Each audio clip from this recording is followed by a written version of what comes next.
We're here. I'm at the Fighter Hotel. The king has arrived. But I met my opponent. He's a little bitch. He was a little bitch when I met him. Acted like a bitch. Heard he was a bitch. He's a bitch. But they're trying to get me a clinic to go to do this neurology appointment and the blood work real quick, and we should be good to rock. So we're here. Now we have a victim and a reason to beat his ass because he is a little bitch. He acted like a little bitch when I met him. So I'm going to have a reason to punch him in the mouth. Let's go, baby. We fucking out here.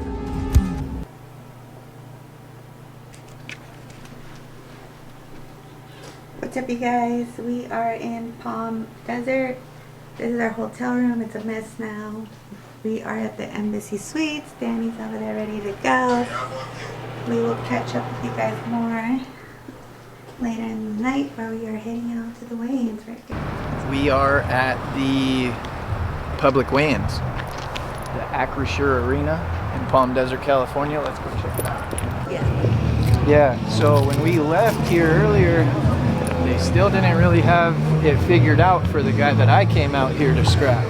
They called me yesterday. You guys don't know the story yet, but they called me yesterday and offered me a fight at 155, and I accepted the fight. This morning I went and got my physical done, and then they told me, oh, you need to have a neurological exam, blood test, and eyes. So they couldn't get me in anywhere today, but a guy named Dan Godoy already got his fight pulled from him, and he had bought tickets for his whole family out here to California. And so he showed up and he's like, yo, I'll take the fight at 160 because I'm, you know, a little heavier. And then the dude that I was gonna fight, that I came out here to fight, he's like, oh, I don't know about 160. When that fool told me earlier that he would be weighing 180 pounds in the fight tomorrow. And that's kind of why we were hesitant to fight him, because he weighs way more than I do, but I don't care. I would have whooped his ass. He's a very emotional person, and Dan is gonna fuck him up. So let's go watch these weigh-ins.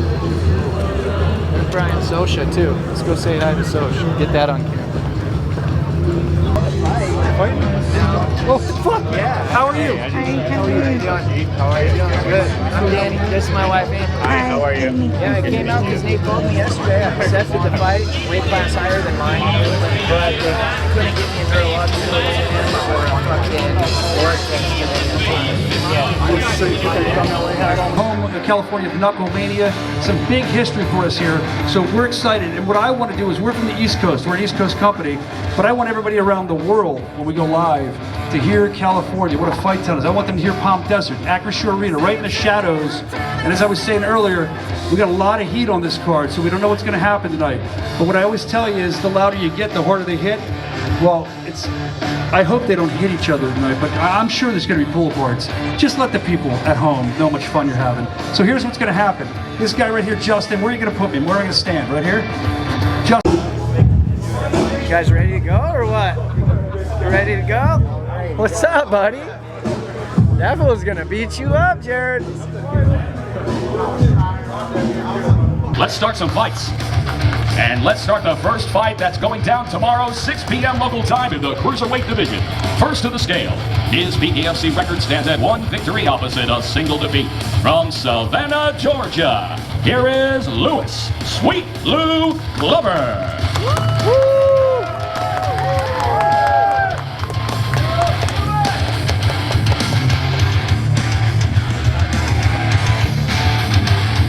Lewis Glover steps on 201.8. And ladies and gentlemen, his opponent holds a pro boxing record of 2 victories opposite a single defeat with 1 fight even, and a BKFC record at 1-0 from Long Beach, California. Here is Iman Strauss Williams.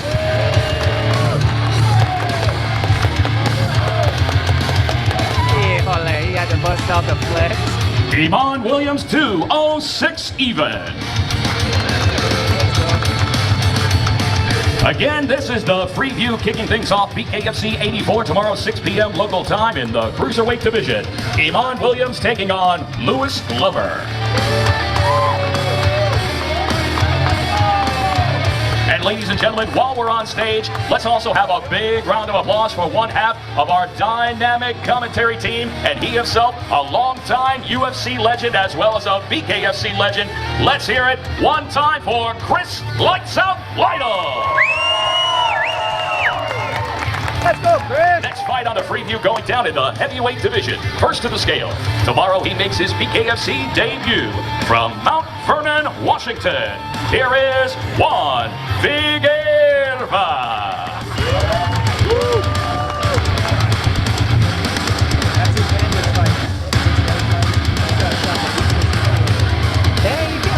Juan Figueroa, 258.2. And his opponent holds a BKFC record of 1 victory opposite a single defeat. From Valley Center, California, here is Caleb Panda Avila.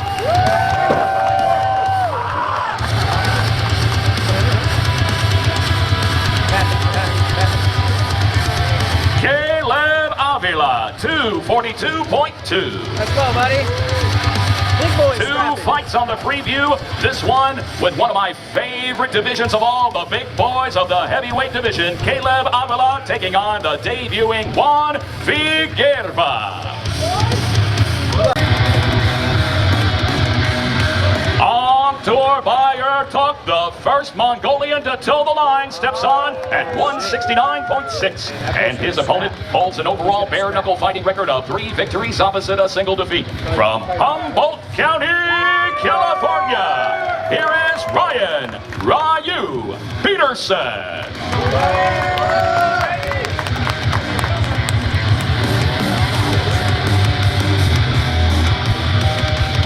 Ryan Peterson official weight, 164.8. Let's go, Ryan. What a way to start off the main card. BKFC 84 live on DAZN. In the welterweight division, Ryan Peterson taking on the debuting On Tour by Talk. Let's go, buddy. Justin Martinez, 139.4. And his opponent holds a BKFC record of 2 victories opposite a single defeat with 1 fight even.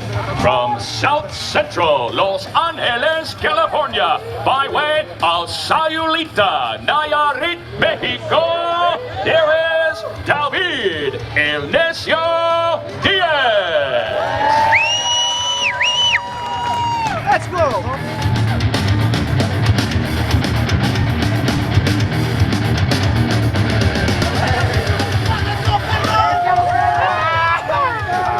David Diaz, 140.8.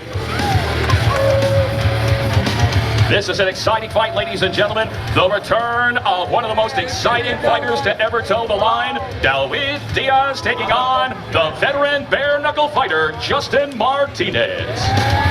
Yeah! Lennon steps on, 144.6.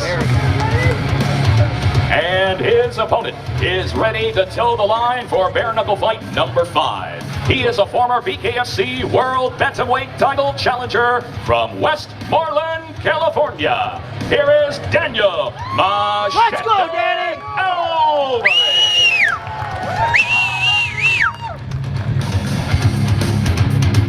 Slice him up.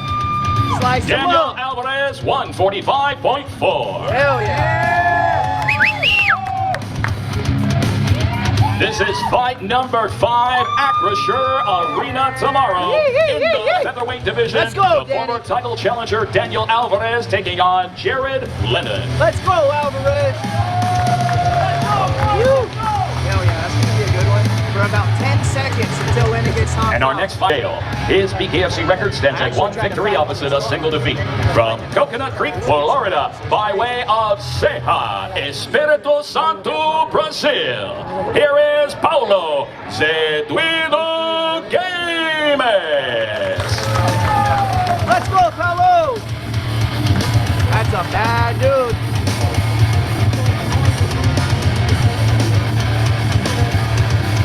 Official weight, Paulo Games, 164.8.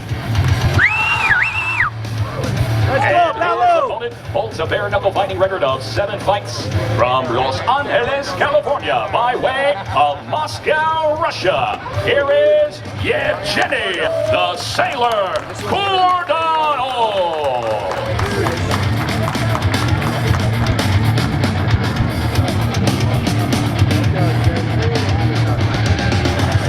Yevgeny Kordonov.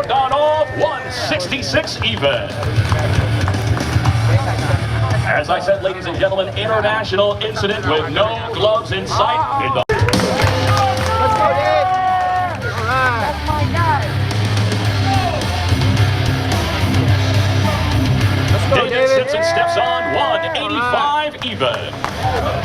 And his opponent holds a BKFC record of 2 victories opposite a single defeat with 1 fight even.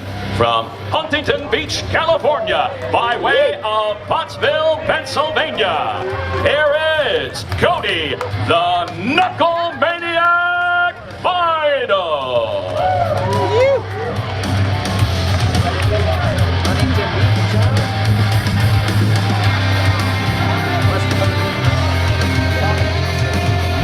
The leader of the Knuckle World Order, Cody Vidal, 185.2. For those of you keeping track, this is fight number 7 on the main card in the light heavyweight division.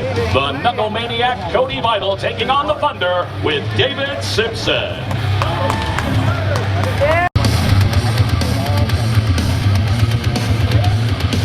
Aspen Lad steps on identically 146 even.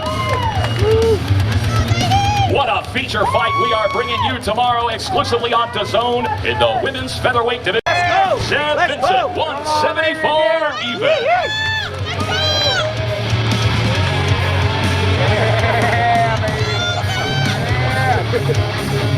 And his opponent tomorrow is ready to make his fighting debut here in the US of A, holding an undefeated BKFC record at 3-0 from Edmonton, Alberta, Canada. Here is the undefeated True Wild Boy Stuvie. Let's go, Drew. Let's go, Drew. Drew Stuvie, 175.6. Another fight of the night potential. As you can see, they are not wanting to waste any time. They want to get to it right here and right now in your co-main event tomorrow. The undefeated Drew Stuvie is ready to toe the line against Sam Vincent.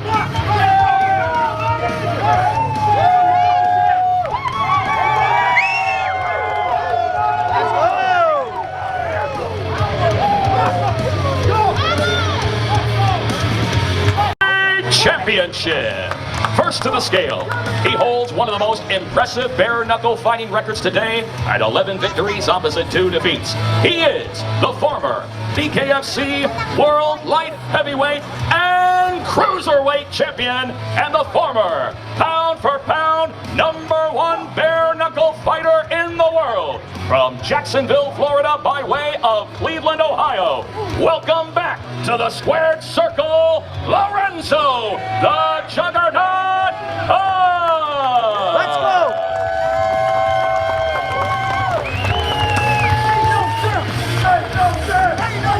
Until what? Until what? Lorenzo Hunt steps on at 185 even. Let's go, big dog. And his opponent holds a BKFC record of 5 victories opposite a single defeat with 2 no contests. And he is your reigning, defending BKFC World Light Heavyweight Champion from Sioux Falls, South Dakota, Josh D-Day Dyer.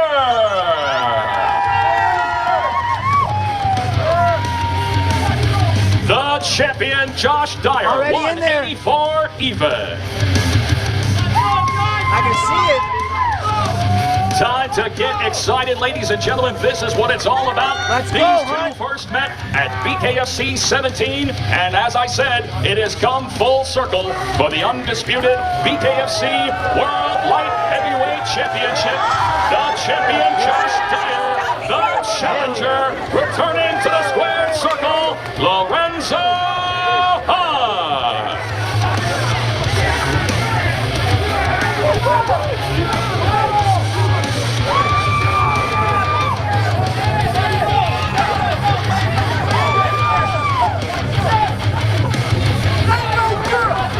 Until who says so?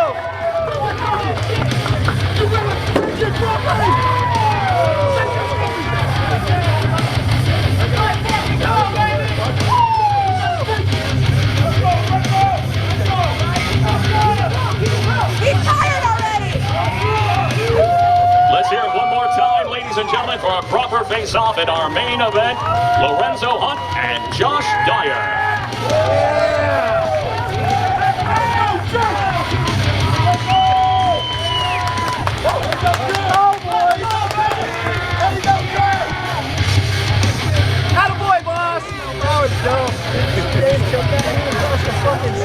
All right, ladies and gentlemen, that is a...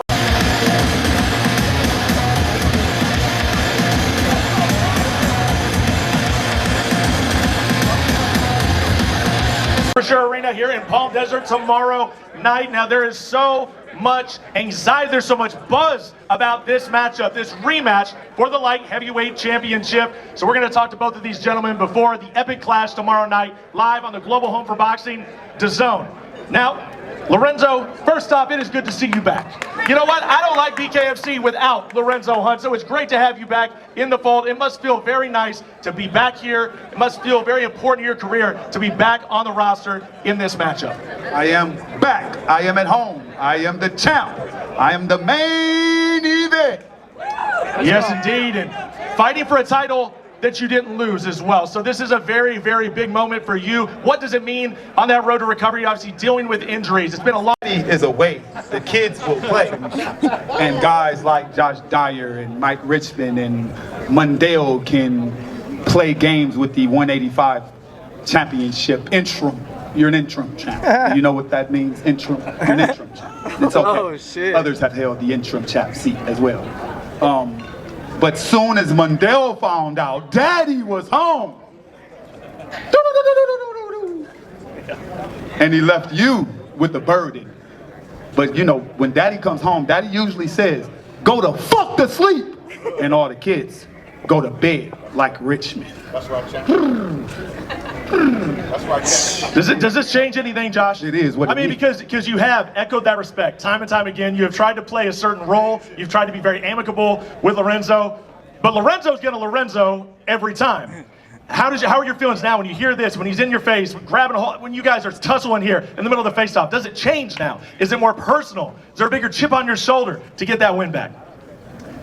There's no chip on my shoulder. The only thing that matters is that the real champ gets to keep it, and that's the most important part about that. You know, he did some incredible things with his fucking career. You know, we could all admit that. But everything comes to an end, and that's what we're looking at November 15th. I built the style, man. This style can't be beaten. I ran through this entire division the same way you did. Only difference is I built this style to beat you. I've been doing sit-ups looking at a poster of this dude on the wall for 4 years. Sounds sexual. I knew that shit was coming. Lorenzo, let me jump in. Walked into that. Because all jokes aside, right? Since he lost to you, he went on a rampage. And that just is what it is. He took 3 guys out very definitively, big time opponents, took them out, and he's become a better fighter. His accuracy has gotten better. I think just all around, Josh Dyer has become an absolute monster. That's why he is our champion. Has the game plan changed since back in 2021 when you first faced him to where he's at today? Have you had to adjust that game plan? Let me explain something to you from my point of view. This game is the blood money game, and it demands blood. Josh Dyer paid the price. He paid it in blood, tears, broken bones, and that earned him a path to the championship through those who weren't willing to pay. So they laid down for him, and they ushered him into the interim championship seat against guys that were either too weak and too feeble-minded to ever fight me, or guys that I already busted open and like, you know, you can have sloppy seconds. That's how you got to the interim belt seat. I paved the path for you to the interim champ seat. And now I'm here to shut it all down. Josh, I'm just going to ask you, obviously he's coming off of an injury. He's been out for a while. He's 43 years old. Do you feel like this is the same juggernaut that you fought 4 years ago? Or do you feel like he's declining a little bit and it's your time? Not the same time. I feel like Lorenzo's gotten a little older, he's gotten a little slower, he's gotten a little weaker, gotten a little skinnier, and I don't think he's going to be the same juggernaut that he was 4 years ago. Not that it matters, because I built this style to beat the old juggernaut. So now when this new one shows up, he ate the old jug. You know, I'm going to out-jug the juggernaut. I already out-sniped the sniper. It don't fucking matter to me. I'm going to get in that ring tomorrow night, and I'm going to do what I've been planning on doing for the last 4 years. Were you out-jugging the juggernaut when I had my hand on your jugular a second ago? Did you out-jug the juggernaut? Did you get the belt and like you wanted it? Here. You don't want that belt. Take it Tomorrow. Here. You can have it. I'll take it tomorrow. So, Oh no. you couldn't get it then. You can't get it now. And I have no fear of you trying. Come on. Come on. We'll tear this bitch down, but you won't go home with this belt. When you're locked in with Lorenzo Hunt, Josh, right here during that weigh-in, what's going through your mind? When you look into his eyes now, when you're locked in, when you're holding on to that belt, what's going through your mind right now? I see a desperate old man trying to cling on to his God. I see someone that watches his own videos from 3-4 years ago. So proud of him. I see a man that got his ass whooped by Mike Richmond and got a lucky punch at the end. I see a man that's looking at someone that's about to take that belt. Final words for the champion? I see a man that can't see. And I'm gonna beat your ass like you blind, just like I did last time. It's going to be a struggle for the belt, folks. This is your main event for BKFC 84 at the Acrisure Arena. If you're not excited, just a little 10-piece for it, just to blow it in the mall. Doesn't mean that we involved. I just put a rigid on the card. I ain't gonna play the ball, but I show you how to got to do it if you really wanna ball. Back at the crib, we went to the casino. We didn't really get any footage because we were sitting down at the blackjack table the whole time. Baby girl made some money, huh, sexy bitch? It was so fun. Yeah, we had a lot of fun. But then some drunk guys were in here. Yeah, the drunk frat boys showed up and killed the vibe. Yeah, then they switched dealers and we were like, perfect timing. We showed up, they gave us 2 fresh decks that we cut ourselves with a fresh dealer. And we were tearing them up, and then I started putting down too much money for a few bets. Getting sweaty. And he got 21 the hard way on me, like twice. And I got swept for a couple $100. As dry, no lube. But I did get some of that shit back, so. And she did good. She didn't lose nothing. Yeah. It was so much fun. I was like the silent ninja. I was just sitting there like quiet. Just piling chips up. Just like a little squirrel. She hit blackjack like 4 fucking times. It was so awesome. It was really cool. Trying to make the best out of a shitty situation. And I told the guy, I was like, yo, don't be a pussy, take the fight. And he like got all crazy, tried to get in my face a little bit. And I was just sitting there like, homie, you don't want to do this shit. Everybody came over, broke it up. I just smiled in his face. I was like, bro, I told you, don't be a pussy. I didn't call you a pussy. He's like, you call me a fucking pussy. I was like, dog, can you not hear me? Can you not hear me? I was like, dog, I said, don't be a pussy. Fight that man. That's all I said. You know what I mean? And then turns out he is a pussy because he didn't take the fight. So it is what it is, homeboy. Like, you are it. You are it. You're not built for bare knuckle. You should have never signed up for this shit. Look, as bare knuckle fighters and as warriors in general, like if you're not usually, I don't know, they're not going to like it if you're not down to just fight right now. That's what we're supposed to do. That's who we're supposed to be. We're all supposed to be warriors. Ready to go. At a moment's notice. I climb towers for a living, and I was ready to fight today. And I just got the phone call tomorrow. That's how you're supposed to be, man. And they jumped through hoops for this guy, and he didn't, it was bad. I doubt they ever fuck with him ever again. Excuse my language, but he didn't do himself any favors today by not taking that fight. Because it was a perfect fight. And it was set. It was ready. Stubbornness, man. Pride. Pride will get in your way. And that's what it was. This dude was prideful.